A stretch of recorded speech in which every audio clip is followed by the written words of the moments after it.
প্যাসেজটাকে summary লিখতে হয়। কি বললাম, 3 নাম্বার একটা প্যাসেজ আসে যেটা থেকে সামারি লিখতে হয়। এখন কিভাবে সামারি লিখতে হয়, সামারি লেখার টেকনিক কি, বা আমরা কিভাবে কতটুকু সামারি লিখবো, এটাও একটা প্রশ্ন। এই জিনিসটা আজকে ক্লাসে জানবো।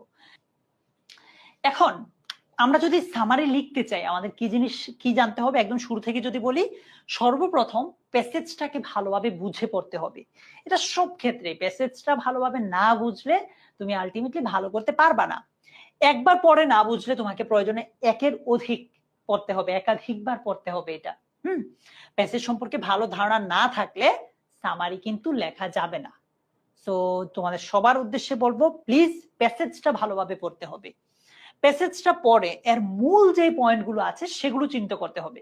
ধরো তোমাকে যদি আমি এখন 5 পেজের একটা বাংলা গল্প পড়তে দেই, বা তুমি লাইফে অনেক বাংলা গল্প পড়ছো তাই না, ওই গল্পটাকে যদি বলি যে আচ্ছা তুমি আমাকে এটাকে 1 মিনিটে একটু বলে শোনাও তো, গল্পের মূল কথাটা কি, তুমি কিন্তু বলে ফেলবা যে এই এই এই কাহিনী। ঠিক সেম ইংলিশের ক্ষেত্রেও প্যাসেজের যে মূল পয়েন্টটা আছে, যে মূল আকর্ষণ যে জায়গাটা আছে, এই জায়গাগুলোকে চিহ্নিত করতে হবে, মূল পয়েন্টগুলোকে চিহ্নিত করতে হবে। ঠিক আছে, হয়ে গেল যে ভাইয়া ঠিক আছে প্যাসেজটা পুরোটা পড়লাম, পড়ার পর এটার মূল যে পয়েন্টগুলো আছে সেগুলো চিহ্নিত করলাম। এই যে মূল পয়েন্টগুলোকে তুমি চিহ্নিত করেছো, এগুলো দিয়ে বাক্য তৈরি করতে হবে এবং টেক্সটে প্রদত্ত ভাব বা তথ্যের ধারাবাহিকতা রক্ষা করতে হবে। মানে কি, ধরো তুমি 2 পেজের একটা প্যাসেজ পড়লা, প্যাসেজ পড়ার পর তোমার কাছে 10টা জায়গা, 10টা না ধরো 7টা জায়গা ইম্পর্টেন্ট মনে হলো বা খুবই গুরুত্বপূর্ণ মূল মনে হলো, কিওয়ার্ডস যেগুলোকে বলি আমরা। এই মূল জায়গাগুলো দিয়ে তুমি বাক্য গঠন করবা বা বাক্য তৈরি করবা। বাক্য তৈরি করতে গিয়ে গল্পটা যেমন ধারাবাহিকতা রক্ষা করেছে, তোমার উত্তরটাও এরকম ধারাবাহিকতা রক্ষা করতে হবে। ঠিক আছে, সো আমরা মূল পয়েন্টের যে ধারাবাহিকতাটা আছে সেটা মেনটেন করব, পাশাপাশি বাক্যগুলো তৈরি করব।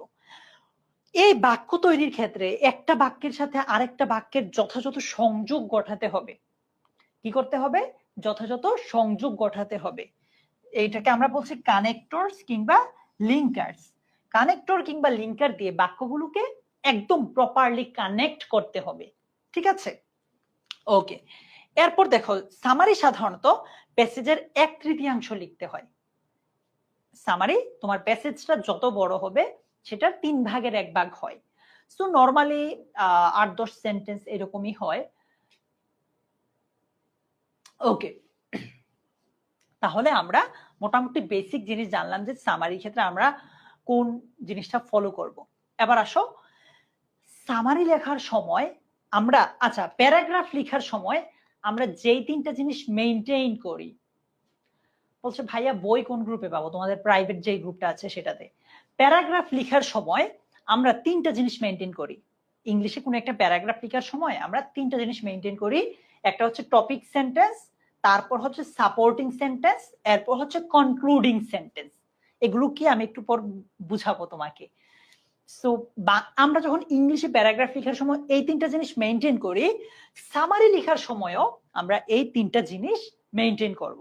তোমার কাছে মনে হতে পারে যে ভাইয়া এই 3টা জিনিস কি, সেকেন্ড আরেকটা কোয়েশ্চেন তোমার কাছে, হ্যাঁ সামারি সিনথেসিস থেকেই হবে। আরেকটা প্রশ্ন মনে হতে পারে ভাইয়া আমাদেরকে একটা এক্সাম্পল দিয়ে বুঝান। আমি অবশ্যই এক্সাম্পল দিয়ে বুঝাবো, বাট তারা আগেও বলছি প্যাসেজ না পড়লে তো আমি তোমাকে বুঝাতে পারবো না, তারপরও আমি এক্সাম্পল দিব তোমাদেরকে। তাহলে আমরা topic sentence, supporting sentence, concluding sentence এই 3টা জিনিস রাখবো। দেখো এটাকে আমরা বার্গার মেথডও বলে থাকি। ঠিক আছে, বার্গার মেথডও বলে থাকি। বার্গারে যেমন দেখো 2টা বান আর মাঝে বিস্তারিত দেওয়া থাকে, মানে জিনিসগুলো দেওয়া থাকে এইরকম। এইটা হচ্ছে টপিক সেন্টেন্স, এটা হচ্ছে ডিটেইলস বা যেটাকে আমরা সাপোর্টিং সেন্টেন্স বলছি, শেষেরটাকে বলছি ক্লোজিং সেন্টেন্স বা কনক্লুডিং সেন্টেন্স। ওকে, এবার আসো টপিক সেন্টেন্স জিনিসটা কি। তুমি যে সামারিটা লিখবা সেখানে যে বললাম 3টা ধাপে লিখবা, প্রথমটা যে টপিক সেন্টেন্স বললাম, এই টপিক সেন্টেন্স জিনিসটা কি? This sentence tells the reader the main idea or what the paragraph will be about. তোমার এই প্যারাগ্রাফটা, প্যারাগ্রাফ বলতে এখানে মেইনলি আমি সামারিটার কথা বলছি আর কি, সামারিটার কথা বলছি। তোমার এই সেন্টেন্সটা, টপিক সেন্টেন্সটা মূলত ওভারঅল একটা আইডিয়া দিবে পাঠককে যে কি ব্যাপারে তুমি পরে লিখেছো। মানে টপিক সেন্টেন্সটা এমন একটা সেন্টেন্স যেই সেন্টেন্সটা পড়লে একজন পাঠক বুঝে যাবে যে তুমি ওইখানে কি নিয়ে কথা বলেছো। এবার ক্লিয়ার? ধরো একটা টাইটেল, একটা গল্পের টাইটেল দেখে আমরা মোটামুটি একটা আইডিয়া নিয়ে ফেলি না যে ভাইয়া গল্পে মনে হয় এই এই জিনিস নিয়ে আলোচনা করেছে। ঠিক সেম টপিক সেন্টেন্স হচ্ছে ওইরকম একটা সেন্টেন্স যেখানে কি বলা হয় যে কোন জিনিসটা নিয়ে আলোচনা করছে এই একটা সেন্টেন্স পড়লেই পাঠক সেটা বুঝে যাবে। সেকেন্ড হচ্ছে সাপোর্টিং সেন্টেন্সেস। সাপোর্টিং সেন্টেন্স হচ্ছে ধরো টপিক সেন্টেন্সে তুমি একটা কোন একটা কথা বললা, ধরো মোবাইল ফোন নিয়ে যখন কোন একটা প্যারাগ্রাফ লিখতে বলা হয় বা সামারি লিখতে বলা হয়, তুমি বললা যে মোবাইল ফোন আমাদের জীবনের অত্যন্ত গুরুত্বপূর্ণ বা প্রয়োজনীয় জিনিসগুলোর একটা। এই যে টপিক সেন্টেন্সে বললাম মোবাইল ফোন আমাদের লাইফের সবচেয়ে প্রয়োজনীয় জিনিসগুলোর একটা, এই কথাটাকে সাপোর্ট করে সমর্থন জুগিয়ে আরো যে 4-5টা লাইন আমরা লিখি সেটাকেই বলছি সাপোর্টিং সেন্টেন্স।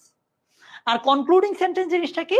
কনক্লুডিং সেন্টেন্স হচ্ছে যেখানে তুমি উপরে যা যা আলোচনা করেছো সেগুলোর সামারি করবা, সেগুলোর একটা কনক্লুশন টানবা, ইতি টানবা। না তাসমিয়া, আমি তোমাদের সাথে স্লাইডটা শেয়ার করে দিব, সেটাকে বলছি কনক্লুডিং সেন্টেন্স। এবার আসো, এই যে প্যাসেজের সামারি লেখার ক্ষেত্রে টপিক সেন্টেন্সে কি কি রাখবো? প্রশ্ন আসতে পারে না যে ভাইয়া আপনি তো বললেন আমরা টপিক সেন্টেন্স, তারপর সাপোর্টিং সেন্টেন্স, কনক্লুডিং সেন্টেন্স দিয়ে সামারিটা সুন্দরভাবে লিখতে, আমার টপিক সেন্টেন্সে কি থাকবে?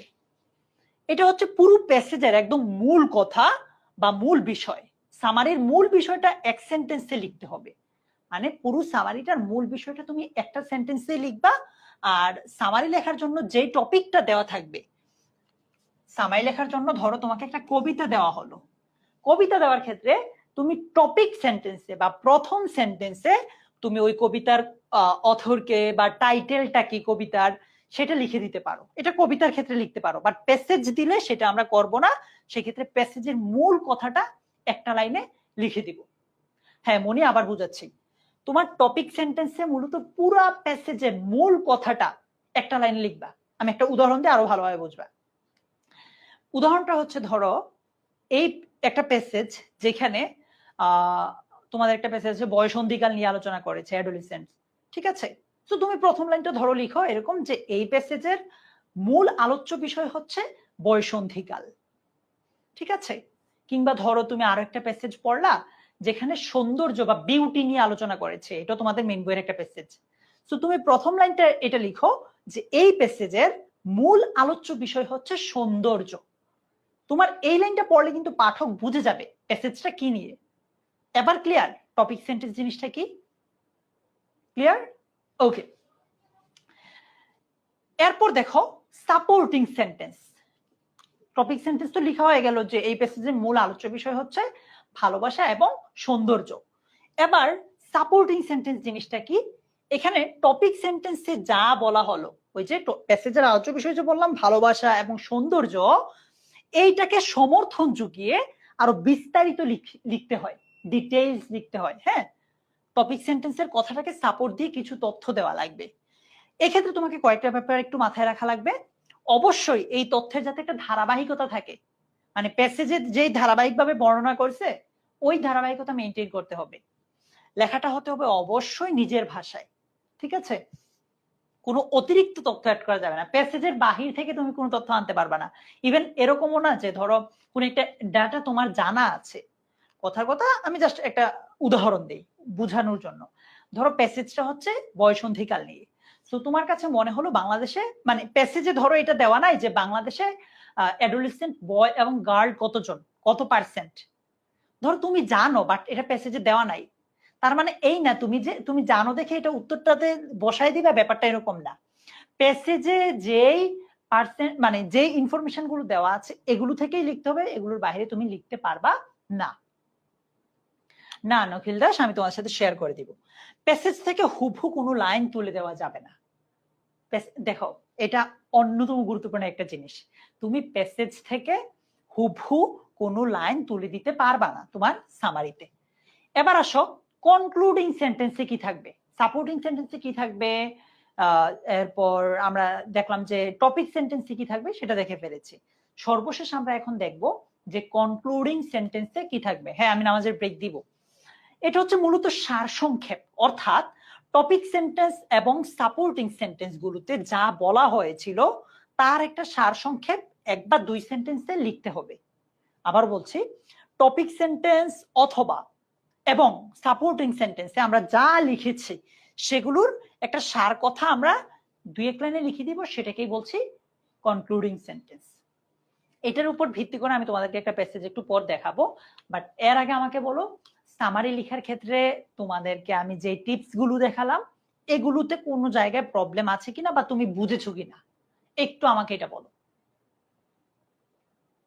মালিহা, আমি তোমাদেরকে একেবারেই ছেড়ে দিব, আমাদের ক্লাসটা 5:30টায় শেষ হওয়ার কথা ছিল, বাট যেহেতু নামাজের সময় হয়ে গেছে আমি তোমাদেরকে একটু আগেই ছেড়ে দিব, কোনো অসুবিধা নেই ভাইয়া। হ্যাঁ, আমি তোমাদেরকে 5:15-20 দিকে ছেড়ে দিচ্ছি।